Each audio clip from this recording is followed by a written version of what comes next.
જય શ્રી કૃષ્ણ। જો આજે આ થોડુંક સિલાઈ કામ બહારથી આવ્યું હતું ને તો કીધું કરી દે, બાકી ઘરનું તો ટોટલ કરી લઈ।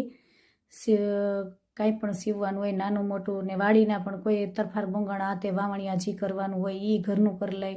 પણ આ બહાર કોક અત્યારે લગ્નગાળો ફૂલ ચાલે છે ને તો બહારનું કામ આવ્યું હતું કે અમારી ઇમરજન્સી આ બેગ ડ્રેસનું કરી દો ને તો કીધું હાલો એક દિવસ ખોટી થઈને અમે વાડીની થોડીક અત્યારે સિઝન ઠંડી છે કેમ કે હવે તલી વવાઈ ગઈ, ઉગી નથી, ડુંગળી નિંદાઈને પી ગઈ છે એટલે વાડીએ જવાનું હતું નહીં।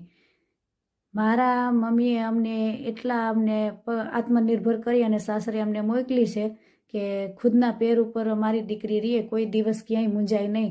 હું 7મા ધોરણમાં ભણતી ત્યારે મને સિલાઈ મશીન ઉપર મારી મમ્મીએ બેસાડી હતી અને મને કીધું હતું કે આલે આ તારા શર્ટ ને ચણિયો હું કટિંગ કરી દઉં। તેથી ડ્રેસ તો જોવાય ના મળતા, એ શર્ટ ને ચણિયો અમે પહેરતા, પપ્પા બોમ્બેથી કાપડ લાવ્યા હતા અને મમ્મીએ કટિંગ કરીને આપ્યું નહીં। ખુદ મારા ચણિયો ને શર્ટ મેં સીવાની પહેર્યા, તેથી હું મારા ખુદના કપડાં સીવીને હું પહેરવા માંડી। બહાર મારે કાંઈ કરાવવું પડતું નથી। બહારનું ક્યારેક હું કામ લઉં છું અને મહેંદી હાથમાં લગાવવાની હોય તો ભલે ને હેરસ્ટાઈલ વારવાની હોય તો ભલે, એ બ્યુટી પાર્લરમાં જવું ન પડે, એ બધુંય અમે ઘરે કરી લઈએ। એટલા મમ્મી પપ્પાએ અમને હેને અમારા પગ ઉપર આત્મનિર્ભર કરી અને અમને સાસરે મોકલા હતા અને આજે અમારા ધન્યવાદ મમ્મી પપ્પાની જાય છે। જો આવી રીતથી હર કામની અંદર અમને લાયક બનાવીને જો અમને આવી દીકરીને અમને મા બાપે સાસરે મોકલી, અમારા ખરેખર અમારા મમ્મી પપ્પાને ધન્યવાદ છે।